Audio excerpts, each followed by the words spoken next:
The first thing was the sound, not the picture. The kind of soft, amused laugh that doesn't belong in a quiet bedroom at 2 in the afternoon, floating in from beyond my husband's shoulder while his screen wobbled and sunlight fanned across rumpled sheets. He scooped the phone back to his face so fast it blurred, and the smile he gave me was a shade too bright. The voice a beat too cheerful, like a man who thinks he's putting out a small fire no one else can smell.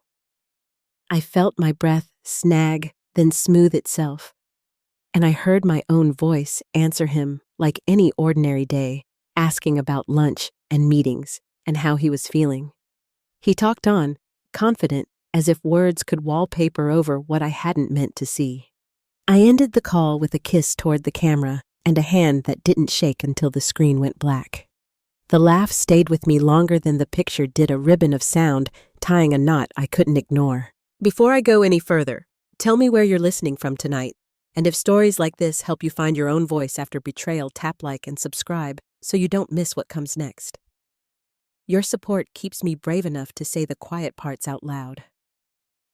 I was born into steady people who measured success by bills paid on time and a good casserole carried to a neighbor who needed it, and I tried to live that way even when the world got shinier than my mother's recipe cards. By 35, I'd built a career that let me fly out on Mondays and come home by Thursday, the kind of job where my team trusted me and my calendar obeyed me most of the time.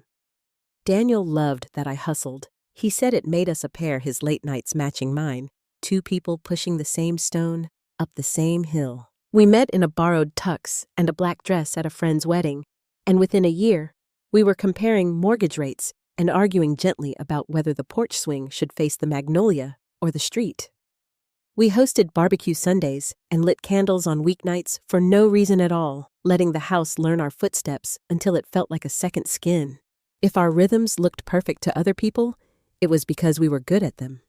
I handled groceries and birthdays and the 1,000 paper cuts of daily life, and he handled investments, speaking in confident paragraphs about long-term plays and tax advantages. He liked the performance of competence, the hand on my back at dinner parties, the joke about keeping us in the house, and I liked being the woman beside him who never had to ask a waiter twice. We had a plan for everything except babies. The right time was always next year, then the one after, until I stopped asking and he stopped promising. When I traveled, we traded photos of airport coffee and skyline sunsets. Little threads that kept the distance from feeling like distance at all. If there was a restlessness under the comfort, I told myself it was just the way grown-up life hums when you've built it too well to notice the seams.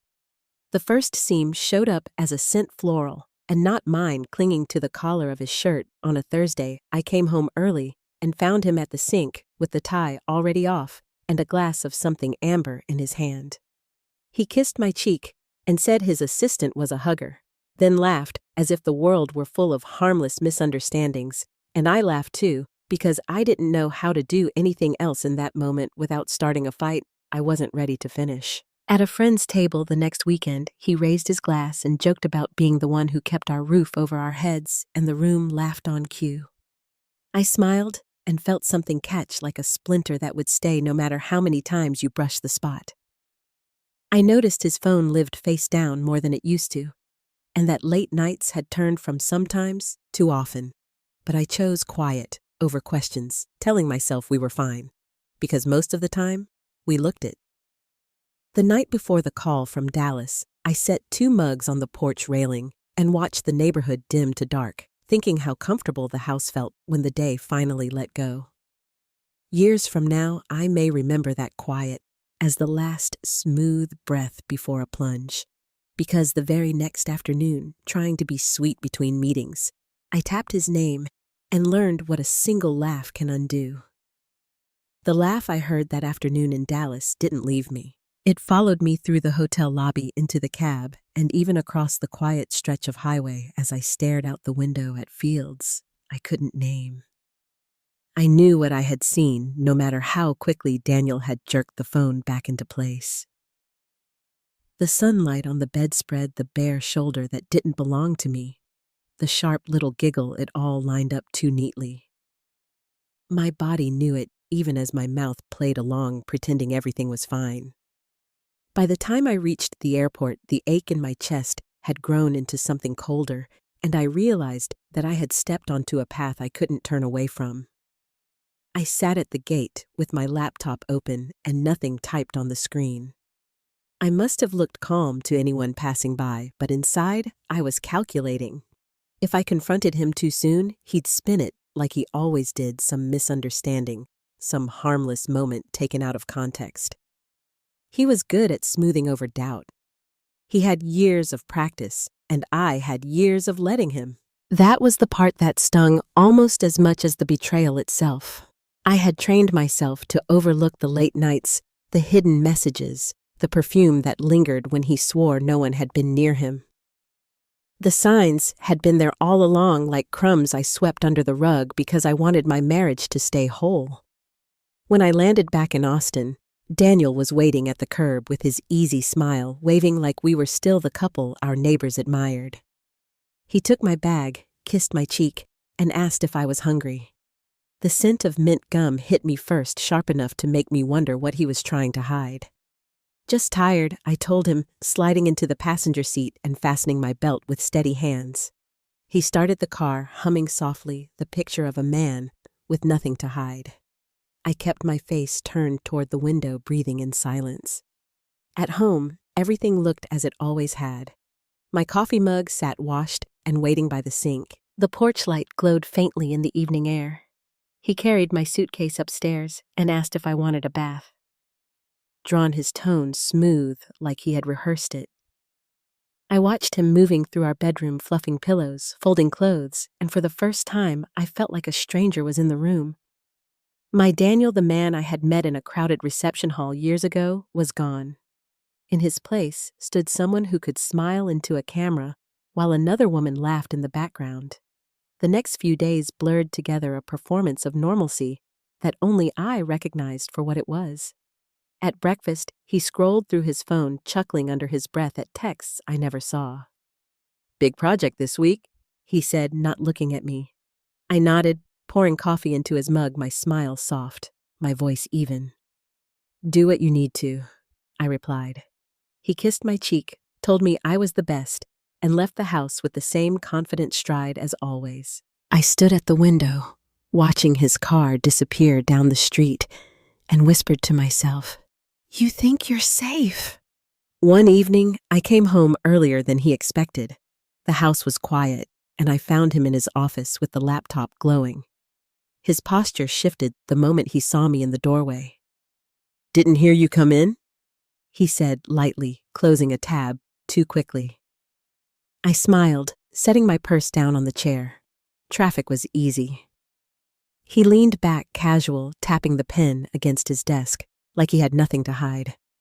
But I caught the flicker in his eyes, the nervous tick that betrayed him in ways his words never would. For a moment, I considered asking just to see how fast he could build another lie. Instead, I kissed his temple and walked away.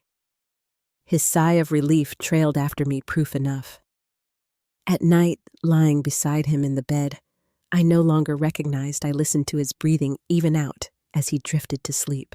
His arm draped across my side, the same side I knew had been touched by someone else only days earlier. I stared at the ceiling, my chest tight, my hands still. I could have pulled away. I could have thrown back the covers and demanded an explanation right then. But I remembered what my father used to say when we played chess at the kitchen table. Never show your queen too soon. Let the board think she's harmless until the right moment. I pressed the memory into my bones and turned my face toward the dark, silent and waiting. The moments that followed in those weeks only sharpened my clarity. I noticed the perfume again, faint and floral, when he came home late on a Wednesday. I noticed his jaw tighten when I asked gentle questions about his schedule, the way he smirked when I let the subject drop. He thought I was blind, that my trust was still intact, that I was the same woman who laughed off his excuses about secretaries and deadlines. Each time, I gave him exactly what he expected: a nod, a laugh, a kiss goodnight, while inside, I stored every detail, every crack, every careless slip. Betrayal didn't arrive in a thunderclap. It had been seeping in all along, and now I was finally letting myself see it. The night that sealed it for me came 2 weeks later. Daniel on the couch, phone in hand, laughing too loudly at messages that lit up his screen. I carried a glass of wine into the room and asked lightly, "Who's keeping you so entertained?" He glanced up, flashing his familiar grin. "Just work," he said. I tilted my head, sipping slowly. At 10 o'clock on a Friday, his smile faltered, just a hair before he recovered, chuckling. "You know me, always busy." I smiled back, turning toward the kitchen, and in that moment, I knew. He wasn't just lying. He was certain I would never catch him. That certainty would be his undoing. Later that night, after he had gone upstairs, I sat on the couch where he had been staring at the faint indent his body left on the cushion. The house hummed with its usual quiet, the refrigerator clicking softly, the clock ticking on the wall. I held the glass of wine in my hand and whispered aloud the words carrying more weight than I expected. "I'm going to destroy you." The sound was small, but it filled the room. I realized then that I didn't need to scream, didn't need to break anything or throw him out. My power would come from silence, from patience, from watching while he lived blind to what was already unfolding. When I finally went upstairs, he was asleep, his face peaceful, his phone glowing faintly on the nightstand with unread messages. He trusted me not to touch it. He trusted me to stay the same. But as I slid into bed beside him, I knew the woman he thought he knew no longer existed. She had been replaced by someone colder, someone who could kiss his cheek in the morning and smile while sharpening the blade in the dark. He thought the game was his to play.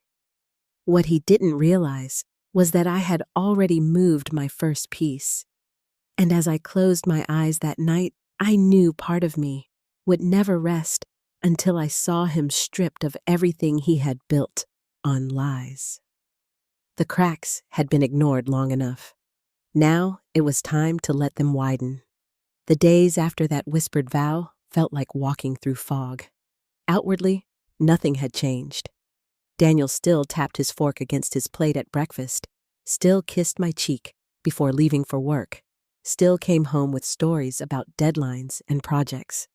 But inside every moment was weighted, every smile rehearsed. I spoke when I had to, nodded when expected, laughed on cue, and in between those performances, I lived in silence. The silence wasn't empty. It was heavy, filled with the laugh I had heard on that call, the perfume that clung to his shirts, and the way his eyes flickered when I asked simple questions. I remember one evening clearly. He dropped his briefcase by the door, loosened his tie, and sank into the couch with his phone glowing in his hand. I walked into the kitchen, pulled 2 wine glasses from the cabinet, and listened to his muffled chuckle as he typed.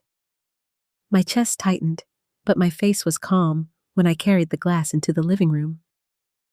"Long day?" I asked. He nodded without looking up, his thumbs moving fast. Non-stop. "I'll probably be late a few nights this week." His words were smooth, casual, the kind of line I had heard a dozen times before. I set the glass down in front of him and smiled. "Of course, do what you need to." He glanced up quickly, studying me as if he sensed something beneath the surface. Then his shoulders loosened, reassured by my easy tone. He leaned over, kissed my cheek, and whispered, "You're the best." I let the words settle like ash, tasting betrayal, but showing nothing. Nights became the hardest. I lay beside him in our bed, listening to the steady rhythm of his breathing, while my eyes traced the ceiling and my mind replayed every red flag I had once ignored. The perfume, the late meetings, the joke about keeping the house, it all threaded together now. I thought of the woman's laugh echoing faintly through the phone, the careless joy of someone who believed she would never be discovered. Grief came in waves. Sometimes I pressed my hand against my chest, feeling the ache like a bruise spreading under my ribs. I mourned the marriage I thought I had, the man I believed I had built a life with, and the years I had given to someone who played a different game entirely. I kept my tears quiet, letting them soak into the pillow, never letting him hear. When grief passed, anger took its place. It burned hot, urging me to shake him awake and demand the truth, to hurl accusations and watch his smooth mask crack. But each time I almost gave in, I remembered the danger of showing my hand too early. Rage would warn him. Silence would destroy him. I pressed the anger down, forcing it into something colder, something sharper, something I could wield with patience. He had underestimated me, and that was the one mistake I refused to correct. At work, I carried on as if nothing had shifted. I led meetings, wrote reports, and smiled across conference tables. But in the quiet moments, I planned. My notebook filled with small coded lists, reminders of questions to ask and places to look.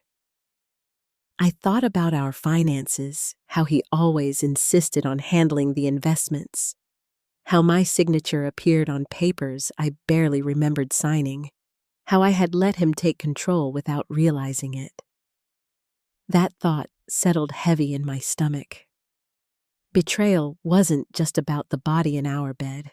It was about the life he might have been carving out, with pieces of me using my trust as his shield. One night while he showered, I slipped into his office. The laptop glowed on the desk, a document half finished. My hands trembled as I scrolled, terrified he would step out, dripping wet, and catch me. But curiosity pushed me further, and the deeper I dug, the more my fear faded into fury. Hidden accounts. Transfers I hadn't approved. A credit card in my name with balances I had never charged. He wasn't just unfaithful. He was dismantling the life we had built brick by brick while smiling at me across the breakfast table. My pulse roared in my ears, but instead of slamming the laptop shut, I reached for my phone. Screenshot after screenshot, I captured everything. Line items, account numbers, dates, all of it tucked safely into my camera roll. My phone became a vault of his lies. That night, lying beside him, I stared at the glow of his phone on the nightstand and thought about how blind he was. He trusted me not to touch it, trusted me not to look too closely, trusted me to stay quiet. That was his weakness.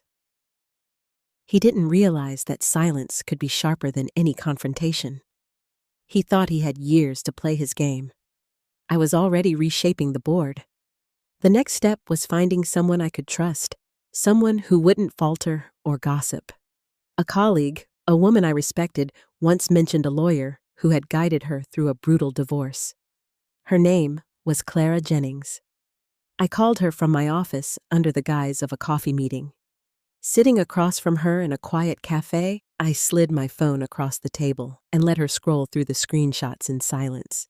Her eyes narrowed as she tapped the screen, her lips pressed thin. Finally, she looked up.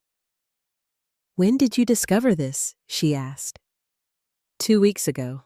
Her gaze lingered on my face, studying my calm expression. "And you've said nothing to him?" I shook my head. "Not a word." A small smile curved her lips. "Good. That's how you win. Walking back to my car that afternoon, I felt something shift. The grief that had hollowed me out was still there, but beneath it, something steadier had taken root. A plan. Clara had promised me that when the time came, the evidence would bury him. But I wanted more than legal ruin. I wanted humiliation. He had betrayed me in broad daylight, confident that I would never see it. His downfall needed to be just as public. That thought carried me home with a calm I hadn't felt in weeks. Daniel noticed none of it. He leaned against the counter, texting with that easy grin, his voice casual as he told me about another long week ahead. I smiled, asked about his day, poured his wine, and kissed him goodnight. He believed the mask I wore, never realizing that I had already built a stronger one than his. The silence between us grew heavier, but he mistook it for comfort. He didn't see the storm gathering behind my eyes. Each night, I reviewed the screenshots, organizing them into folders, labeling them by date and type. I built timelines, linking bank transfers to late-night excuses, tying his lies together in a pattern so clear, no one could deny it. The ache in my chest dulled as the evidence piled higher. This wasn't the work of a broken wife. This was the work of someone preparing an execution. The woman who had wept into her pillow was gone. In her place was someone colder, sharper, patient enough to wait for the perfect moment to strike. I stood in our bedroom doorway one night, watching him sleep. His face was peaceful, his hand draped carelessly across my side of the bed, as if the world still belonged to him. I memorized the sight, knowing it wouldn't last. He believed he was untouchable. Soon he would learn otherwise. And as I turned out the light and slipped beneath the sheets, I knew the silence I carried was no longer grief. It was a weapon, and I was ready to use it. The weight of silence became my constant companion. I moved through each day with measured grace, my hands steady even when my chest ached. Daniel laughed at his phone in the mornings, made offhand remarks about meetings at night, and kissed my cheek as though nothing was wrong. He didn't notice the pause before my smile, or the way I kept my eyes on him longer than usual. To him, I was still the same wife who trusted his every word. To me, I was a stranger in my own home, a woman carrying secrets heavier than he could ever imagine. At first, I let grief wash through me. I sat at my desk at work, staring at slides that blurred together while my heart replayed the sound of that woman's laugh. Driving home, I would grip the wheel so tightly my knuckles whitened, fighting the urge to cry out. Some nights, when the house was quiet, I buried my face into the pillow and sobbed until my body shook. I wasn't just mourning his betrayal. I was mourning the version of myself who had believed in him, who had built a life brick by brick around a man who treated it like a stage. But grief never stays. It melted into something darker, a fire that burned cleaner and sharper than I had ever felt before. Anger rose in me like a tide, and I wanted to fling open his office door, wave the screenshots in his face, and watch him scramble for excuses. I wanted to scream to shatter the perfect mask he wore so easily. Yet each time my hand twitched toward confrontation, I remembered the power of patience. Rage would only warn him. Silence would bury him alive. That silence gave me clarity. I began noticing the smallest shifts, the ways he revealed himself without knowing. The faint scent of perfume when he hung up his coat, his jaw tightening when I asked if he'd be home for dinner. The way he angled his phone away from me on the couch, laughing too quickly when I glanced at it. They were clues he thought he had hidden, and I collected them all, like puzzle pieces, storing them in the quiet vault of my mind. Each discovery cut me, but each cut also strengthened my resolve. It was his carelessness with money that finally pushed me into action. He had always insisted on managing our finances, claiming it was easier if one of us handled the paperwork. For years, I had nodded along, relieved to let him bear the weight. But now, as I stood in his office while the shower ran upstairs, I saw the truth flicker on his glowing laptop screen. Hidden accounts, transfers I had never authorized, a credit card balance under my name that I had not touched. My hands trembled, but not with fear. This was fury, pure and cold. Instead of slamming the computer shut, I reached for my phone. Screenshot after screenshot, I captured his lies, building a digital archive of his deceit. My phone became a vault, a shield, and a weapon. I barely slept that night, lying stiff in bed while he dozed peacefully beside me. His hand rested on my side of the mattress, as though he owned it, as though he owned me. I turned my face toward the dark and whispered promises only the night could hear. He had betrayed me in every way a man could betray a woman. But he didn't know that I was already planning his ruin brick by brick, just as he had built his life on lies. The following week, I sought someone who could guide me without faltering. A colleague mentioned a lawyer named Clara Jennings, a woman known for her discretion and sharp mind. We met in a quiet cafe where no one knew my name. Sliding my phone across the table, I let her scroll through the evidence in silence. She studied each image, her brows narrowing, her lips pressed tight. Finally, she looked up. "How long have you known?" she asked. 2 weeks, I said, my voice steady. "And you haven't confronted him?" I shook my head. "Not a word." A faint smile touched her lips, a smile that held approval. "Good," she said softly. "That's how you win." Walking back to my car, I felt lighter, though the evidence still weighed heavy in my bag. Clara had promised me that when the time came, Daniel wouldn't stand a chance. Yet I knew legal ruin alone wouldn't satisfy me. He had humiliated me in broad daylight, confident that I would never see the cracks. His downfall needed to be just as public. I wanted him stripped bare, his lies spilling into the same light where he once smiled so easily. At home, he leaned against the kitchen counter, scrolling his phone with that familiar smirk. "Big project this week," he said, not looking up. I poured his wine, nodded, and asked about his day. He chuckled, wrapped an arm around me, and told me I worried too much.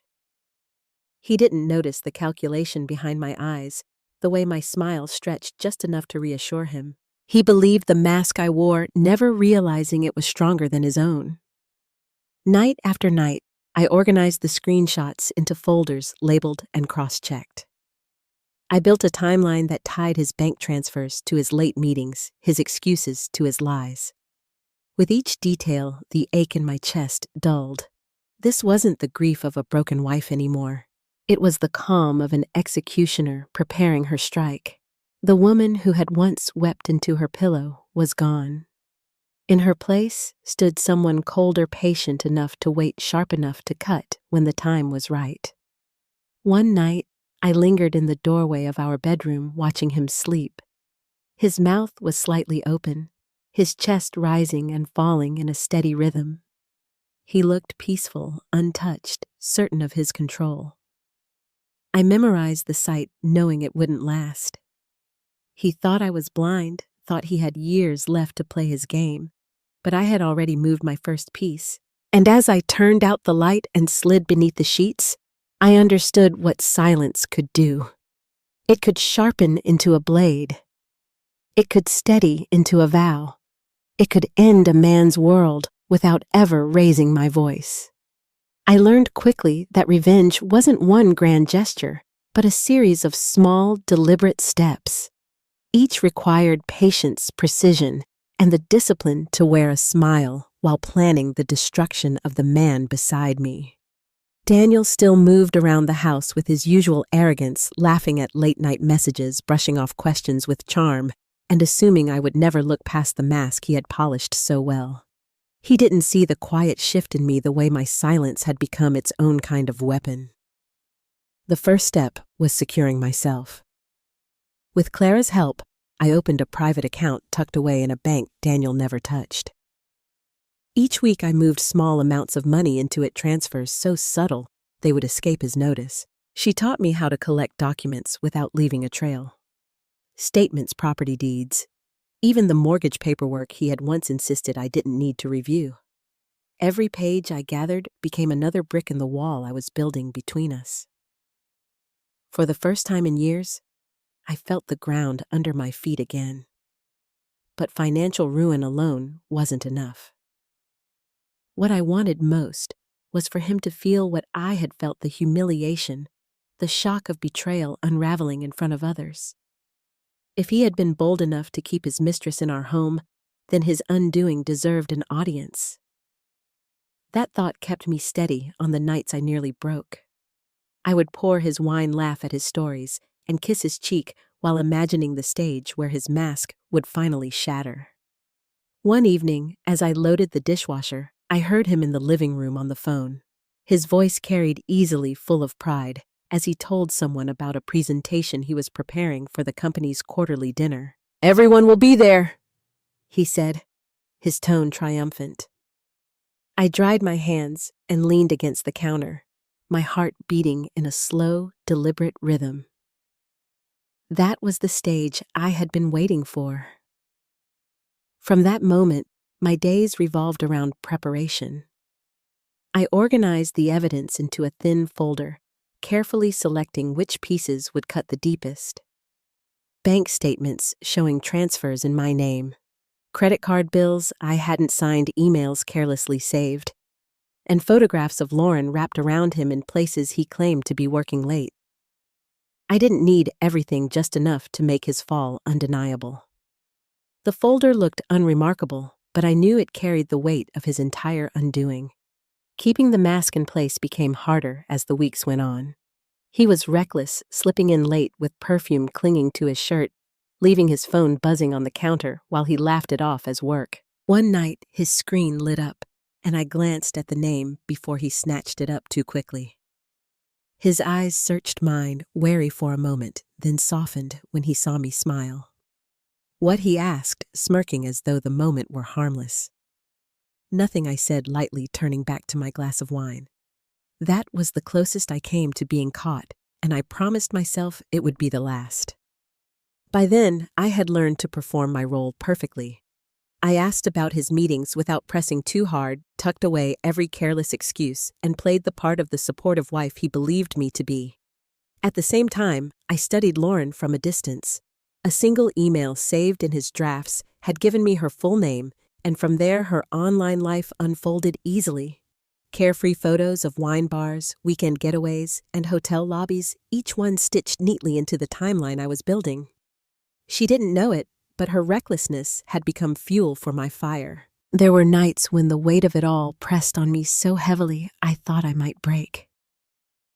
I would stand in the kitchen with the house quiet around me, staring at the stack of papers laid out on the table, and wonder how I had arrived here. I remembered the girl I had once been drinking coffee on the porch with the man she thought she would grow old with. That girl was gone, replaced by someone harder, steadier. The grief still lingered, clinging like smoke, but beneath it was something far more powerful, a clarity that no amount of tears could wash away. Each time Daniel brushed my cheek with his lips, each time he left the house with that easy confidence, I reminded myself that the countdown had already started. He thought he was untouchable, that his charm could cover any lie, that I would never step out from behind the mask of the trusting wife. What he didn't know was that I had already prepared the stage, the script, and the audience for his downfall. The night before the quarterly dinner, he rehearsed his speech in front of the mirror, adjusting his tie and smoothing his hair. I stood in the doorway watching him with a calm I hadn't felt in months. He caught my reflection and smiled, saying, "Tomorrow's the big night. You'll be proud." I nodded, my expression soft, my voice steady. I wouldn't miss it. When I slipped the folder into my bag later that evening, I felt a stillness settle over me. The grief, the rage, the doubt, they had all sharpened into this single purpose.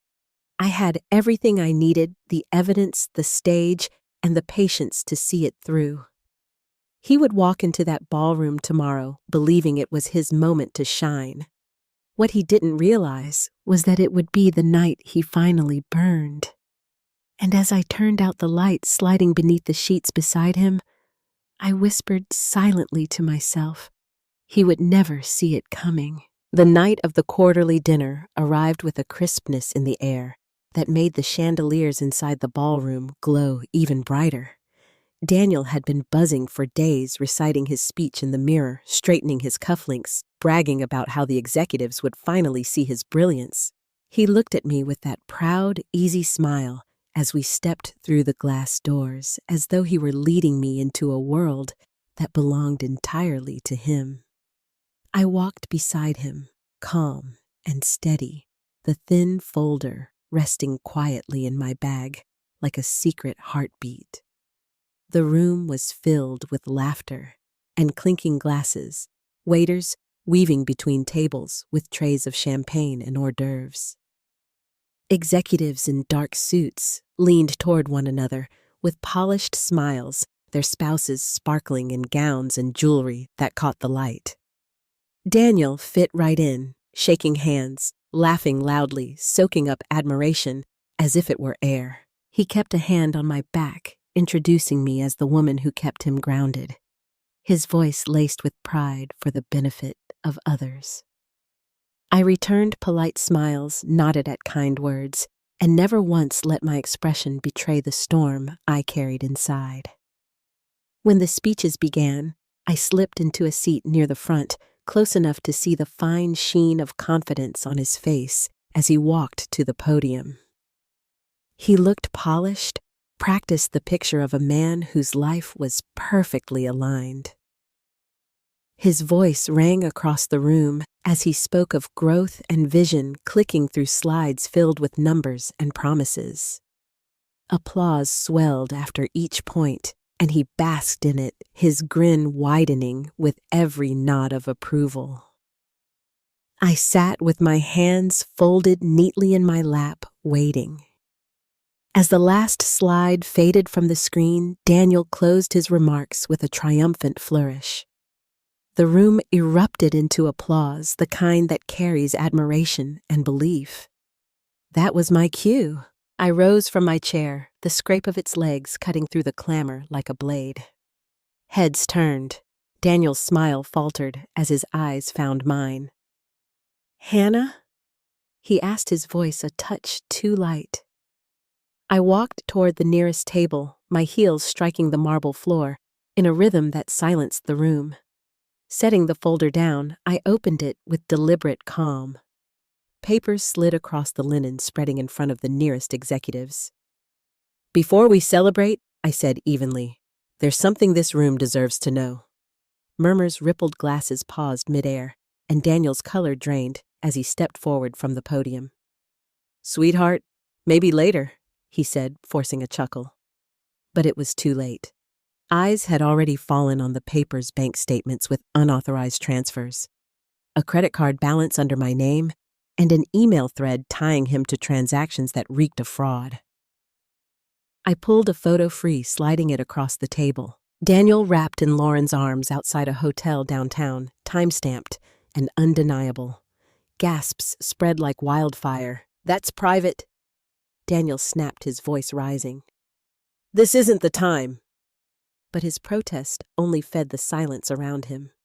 Executives leaned closer, scanning pages, whispering to one another. His boss, Richard Halpern, picked up a sheet, his brow furrowing. "Daniel," he said, his tone heavy with warning. "Why is your wife's name on a loan? She says she never signed." Daniel's mouth opened, but no words came. He stammered, his charm slipping as sweat beaded on his forehead. "She's lying," he said desperately. "Bitter. Twisting things." I met his eyes, calm and steady, and pulled out the final page, a signature in his hand, forged over mine. The room's murmurs grew into a low rumble of disbelief. And then, from the back of the ballroom, a laugh cut through the tension. Clear, sharp, familiar. Lauren stepped forward, her lips curved in a cruel smile. All eyes followed her as she sauntered closer, her phone in hand. "She's not lying," she said, her voice carrying easily. "You told me yourself you'd drain her dry and walk away free." Daniel's face collapsed. Lauren stopped, but she wasn't finished. With a tap of her screen, she held up message threads, photos, and even a recorded video call where his arrogance played in full view. Whispers spread faster now.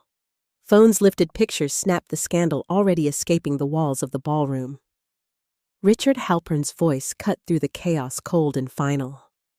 "Get out! Effective immediately! You're finished here!" The words struck Daniel harder than any slap. He stumbled, his polished posture crumbling as the executives turned away, their faces a mix of disgust and pity. One woman recoiled when he reached toward her, pulling back as though his touch burned. I stepped closer, my voice low enough for only him to hear. "You thought I wouldn't notice. You thought I'd stay blind. But you made one mistake, Daniel. You underestimated me." I placed a final envelope on the table. Divorce papers filed weeks before, signed and sealed. The sound of them landing echoed like a gavel in the hushed room. Daniel's eyes widened, his hands trembling as he reached for the papers. Already he whispered, broken. I met his gaze, my voice steady. "While you were laughing in our bed, I was ending our marriage." The silence that followed was absolute, every pair of eyes fixed on him, every illusion shattered. I turned and walked away, my heels clicking against the marble, leaving him standing in the ruins of his own making. Behind me, the applause began, not for him, but for me, the woman who had stripped the mask from his face and left him bare before the world. That night, as I stepped out into the cool air, the city humming around me, I knew the stage I had built had held. The humiliation was complete. His career, his reputation, his mistress, all had turned against him in a single, unshakable moment. And as I tightened my coat and walked toward the waiting car, I felt the stillness of victory settle in. But I also knew this was only the beginning. The fallout would be brutal, and Daniel had no idea how much further he still had to fall. The fallout from that night came faster than even I imagined. By the time I unlocked the front door and slipped off my heels, my phone was buzzing with messages, screenshots of Daniel's humiliation spreading across Austin. Friends whispered over text, colleagues forwarded me photos of the ballroom with his face caught mid-collapse, and strangers had already begun dissecting the scandal online. I sat on the porch with a cup of coffee the next morning, the air cool against my skin, and watched neighbors pause on their walks to glance toward our house. They whispered behind their hands as Daniel stumbled into his car, his tie loose, his face drawn, driving off too fast, like a man desperate to outrun himself. The company wasted no time. A press release was issued within days, polite but ruthless, citing ethical breaches and termination effective immediately. His accounts froze under scrutiny, and the fraud investigation began. Every door that once opened for him slammed shut. Lauren, reckless as always, retaliated when he tried to cut her off, posting text threads, photographs, and recordings that painted him in even uglier colors than I had revealed. His arrogance had been documented in detail, and she wielded it like a weapon. The man who once strutted through rooms with ease now found his own name turned toxic. Daniel showed up at the house a week later. He knocked softly at first, then louder, his voice breaking when I opened the door. His suit was wrinkled, his hair unkempt, his eyes bloodshot from too many sleepless nights. "Hannah," he rasped, "please just hear me out." He stood in the doorway like a shadow of himself, shoulders slumped, hands trembling. "You've made your point. I've lost everything. But we can fix this. We can start over." His eyes glistened as he begged, his voice cracking on words I had once dreamed of hearing in different circumstances. For a long moment, I let silence stretch between us. Years ago, I would have softened, would have reached for his hand, and believed in his promises. But the woman standing there wasn't the same one who had once blown him a kiss over a video call. She was someone colder, sharper, someone who had built his downfall piece by piece. I tilted my head, studying him the way one might study a dying animal. "You ruined yourself," I said quietly, and closed the door. His fist pounded the wood twice before his footsteps retreated. The silence that followed was sweeter than any plea. In the weeks that followed, he spiraled further. Word spread quickly through Austin's business circles. Daniel Whitaker wasn't just unemployable. He was radioactive. Whispers of criminal charges followed him like shadows. His old colleagues stopped taking his calls, and the friends who once filled our home with laughter now avoided his name altogether. Lauren, once his eager accomplice, mocked him openly. She traded loyalty for internet fame, painting herself as the clever survivor of his schemes. His world narrowed until there was nothing left but humiliation and isolation. I, on the other hand, moved with quiet precision. Clara finalized each step with care. My accounts were safe, my name cleared, and the house secured in the settlement. Friends who once envied me now looked at me with a mix of pity and awe. One whispered, "You're stronger than I could ever be." I only smiled, knowing that strength had little to do with it. This wasn't about being strong. It was about being strategic, about refusing to give him the satisfaction of watching me break. The final blow came a month later, almost without ceremony. I sat across from Clara at her polished oak desk as she slid a document toward me. "It's finalized," she said, her voice steady. "The divorce, the division of assets, the house, the retirement accounts, all mine." Daniel had signed everything in a panic, too afraid of court to fight. But it was the last page that made me pause. Clara had slipped in a clause weeks earlier, at my request, one that granted me sole ownership of a trust fund Daniel's father had left him years ago. Money he had sworn didn't exist. Money he had hidden in accounts I was never supposed to find. Now, by his own signature, it was mine permanently. I traced the long line of zeros across the page, my chest tightening with something close to laughter. Generational wealth he had counted on, the foundation of the life he thought untouchable, gone from his grasp forever. Across town, I imagined him sitting in some rented apartment phone, buzzing with calls he couldn't answer, begging for favors from men who no longer picked up. He thought he had hit bottom the night I exposed him in that ballroom. But this was the true end. I stepped out of Clara's office into the bright afternoon, the sun warm on my shoulders, the city humming around me. For the first time in years, I felt light free of the weight I had carried in silence. My victory wasn't loud. It didn't need to be. It was written in signatures, sealed in bank accounts, whispered in boardrooms where his name was now a cautionary tale. And as I walked down the steps, the papers folded neatly in my bag, I knew there was only one step left: closure.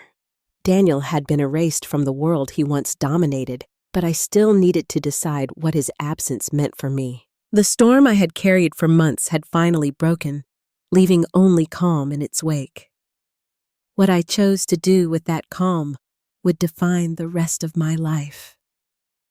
The papers were signed, the accounts settled, and the trust fund that Daniel once guarded like his birthright now bore only my name. Clara placed the final folder in my hands and smiled gently, a quiet acknowledgement that the battle was finished. I stepped outside into the afternoon light, the hum of Austin traffic in the distance, and let myself breathe in air that felt new. For months, I had lived with tension wrapped around my chest, but now the weight was gone, replaced with a steadiness I hadn't known in years. Daniel drifted from view, not with fury, but with silence. The man who once filled rooms with his laughter became a shadow on the edge of town, a name whispered only as warning.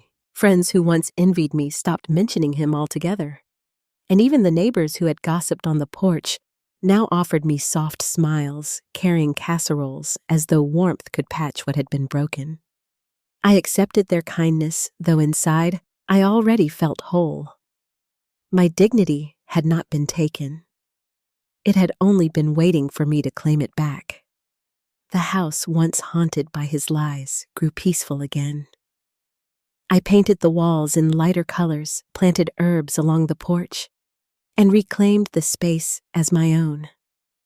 On Sunday mornings, I brewed coffee in the quiet and watched the sun rise without the ache of pretending. My parents, Marilyn and George, visited often proud that I had not hidden but had faced betrayal with my head held high. Evenings with them reminded me of where I came from, a home where character mattered more than charm, where trust was not a currency to be spent, but a gift to be cherished. I thought often of the girl I had been before all of this, the one who had brushed off perfume on a shirt, the one who smiled at half-truths and called them love. I did not judge her. She wanted to believe in the life she had built, but I no longer needed to be her. The woman I had become carried silence like a shield and patience like a blade, not to harm, but to protect what mattered most, her own worth. Daniel's ruin was not loud in the end. It was a quiet unraveling, one decision after another, crumbling beneath him until there was nothing left but absence. He had gambled on arrogance, and it had cost him everything. Watching from a distance, I felt no joy in his suffering, only certainty that justice had been served. He had chosen deceit, and deceit had returned to him tenfold. For me, the lesson was not about revenge alone. It was about the strength found in calm, the power of holding steady when the world urges you to break. Betrayal will wound, but it does not define. What defines is how you rise, how you carry yourself when the ground has been pulled from beneath your feet. I chose silent strategy and dignity, and in the end, they carried me further than rage ever could. Now, when I sit on the porch with coffee warming my hands, I do not think of loss, but of renewal. The life I thought I needed is gone, replaced with one I created on my own terms. There is peace in knowing that even when trust is broken, dignity can be restored, and strength can be found in the quietest of choices. Before we close, I'd love to know if you've ever faced betrayal or hardship. What gave you the strength to keep going? Share your thoughts in the comments. And if this story spoke to you, I invite you to stay with me here for more journeys of truth, resilience, and dignity reclaimed.